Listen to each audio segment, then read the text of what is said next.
बिहार में रोजगार क्यों नहीं है, पहले ये समझिए। बिहार में लोगों को ऐसा लगता है कि सरकारी नौकरी के जरिए रोजगार मिल सकता है। तो आपको एक आंकड़ा बता देता हूं, 1.57% लोग ही बिहार के सरकारी नौकरी में हैं। चपरासी से लेकर मुख्य सचिव तक अगर सबकी संख्या आप जोड़ दीजिएगा तो कुल जमा 1.5% लोग ही सरकारी नौकरियों में हैं। 98.5% लोग सरकारी नौकरी में नहीं है। तो निश्चित तौर पर सरकारी नौकरियों के जरिए तो लोगों को रोजगार मुहैया नहीं कराया जा सकता है। ये आंकड़े आज के हैं। बिहार में रोजगार क्यों नहीं है? रोजगार दो वजह से नहीं है। एक, यहाँ की शिक्षा व्यवस्था अच्छी नहीं है, और दूसरा, रोजगार के लिए लोगों के पास पूंजी पैसा नहीं है। जब तक इन दो बिंदुओं को नहीं सुधारा जाएगा, बिहार की शिक्षा व्यवस्था को बेहतर बनाना और लोगों के हाथ में रोजी रोजगार के लिए पैसा पूंजी देना, ये जन स्वराज का विजन है कि यहाँ पर स्वरोजगार कैसे आएगा, पलायन कैसे रुकेगा। शिक्षा की जो स्थिति है वो लोगों को पता है। यहाँ पर स्कूल से खिचड़ी बट रही है, कॉलेज से डिग्री बट रहा है, पढ़ाई दोनों में कहीं नहीं हो रहा है। तो शिक्षित बेरोजगार, आपको भले वो शिक्षित लग रहा है, वो शिक्षित है नहीं, वो डिग्री धारक बेरोजगार है। वो शिक्षित बेरोजगार नहीं है, डिग्री धारक बेरोजगार है। उसने शिक्षा नहीं ग्रहण की, उसने डिग्री हासिल करी है। लेकिन जो दूसरी बड़ी समस्या है कि आखिर ये बेरोजगारी खत्म होगी कैसे? बेरोजगारी यहाँ खत्म होगी लोगों को पूंजी मुहैया कराकर। बिहार में जो बिहार से पलायन है वो सिर्फ श्रम का पलायन नहीं है, लोगों का पलायन नहीं है, बुद्धि का पलायन नहीं है। एक बहुत बड़ा पलायन यहाँ से पूंजी का पलायन है, जिसकी चर्चा यहाँ लोग करते नहीं है, जिनकी समझ ज्यादा है नहीं लोगों को। पूंजी जो है वो रोजगार का सबसे बड़ा जरिया है। अगर मान लीजिए कि आपको बाल काटने आता है, अगर आपके पास 10, 20, 50 हजार रुपए हो और बैंक से आपको 1 लाख रुपया कर्ज मिल जाए, तो आप एक सैलून खोल लेंगे, उसमें 3, 4, 5 लोगों को नौकरी रोजगार दे देंगे। लेकिन अगर वो पैसा पूंजी आपके पास न हो तो बाल काटने आने के बावजूद जाकर किसी सैलून में आप नौकरी करेंगे, मजदूरी करेंगे।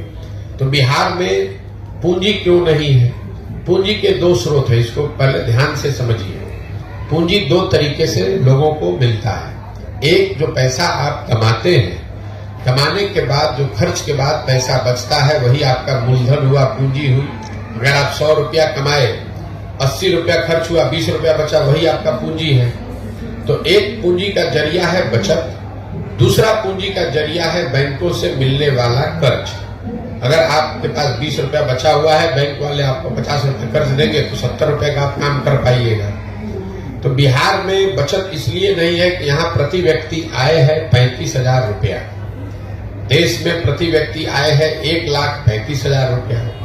तो 35,000 रुपया कमाने वाले समाज में इस महंगाई के जमाने में बचत तो इतनी बड़ी हो नहीं सकती है कि आपके पास पूंजी आ जाए।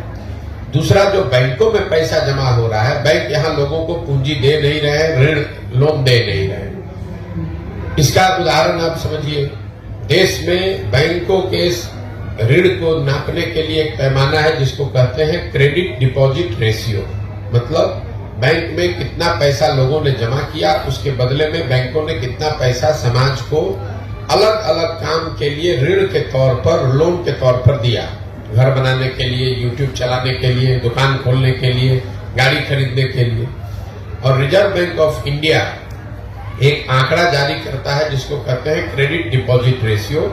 देश में ये आंकड़ा है 70% का। मतलब जितना देश भर के लोगों ने बैंकों में पैसा जमा किया, अगर 100 रुपया जमा किया तो बैंकों ने 70 रुपया कर्ज के तौर पर लोगों को वापस दिया।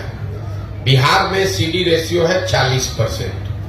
1990 में जब लालू जी मुख्यमंत्री बने तो बिहार में सीडी रेशियो था 40। लालू जी के 15 साल के शासनकाल में सीडी रेशियो घट के हो गया 28, और अभी 18 साल के नीतीश के प्रयास के बावजूद भी ये अभी भी 40 ही है। इसका असर क्या होता है ये समझिए। पिछले वर्ष, ये हेडलाइन नोट कर लीजिए, पिछले वर्ष बिहार की गरीब जनता ने बैंकों में 4,21,000 करोड़ रुपया जमा किया।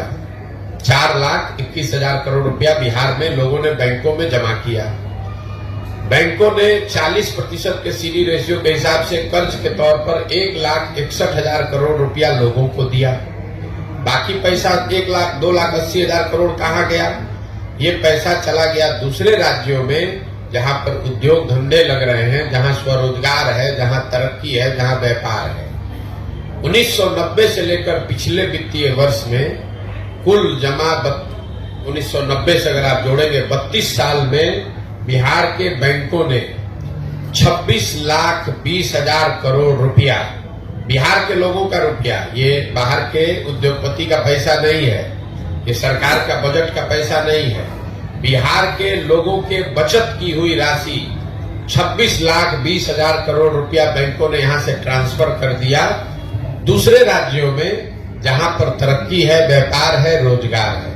आप जरा अंदाजा लगाइए कि अगर 26 लाख करोड़ रुपया बिहार के बैंकों ने यहाँ के लोगों को ऋण के तौर पर भी दिया होता तो कितने ज्यादा लोगों ने यहाँ घर बनाया होता, कितने ज्यादा लोगों ने गाड़ियां खरीदी होती, कितने ज्यादा लोगों ने स्वरोजगार का कोई न कोई शुरुआत करी होगी। तो बिहार, और ऐसा नहीं है कि ये बैंकों की मनमर्जी है कि वो कितना पैसा ऋण दे, ये उनकी वैधानिक जिम्मेवारी है कि कम से कम 70% पैसा जो जमा होता है वो उनको ऋण के तौर पर देना ही देना है।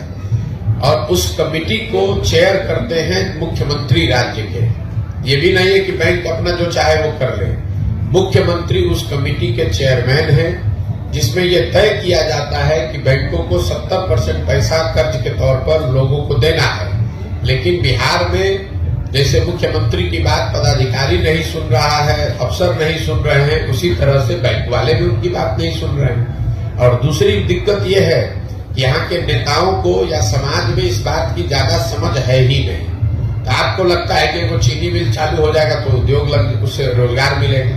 एक चीनी मिल लगेगा, उसको लगाने का खर्चा आएगा 10,000 करोड़ मान लीजिए, उसमें 2-4-5,000 आदमी को नौकरी मिलेगा। लेकिन अगर 1 लाख करोड़ रुपया अलग अलग लोगों को ऋण के तौर पर मिल जाए तो उससे कितना रोजगार सृजित होगा, कितने लोग बिजनेस व्यापार करेंगे।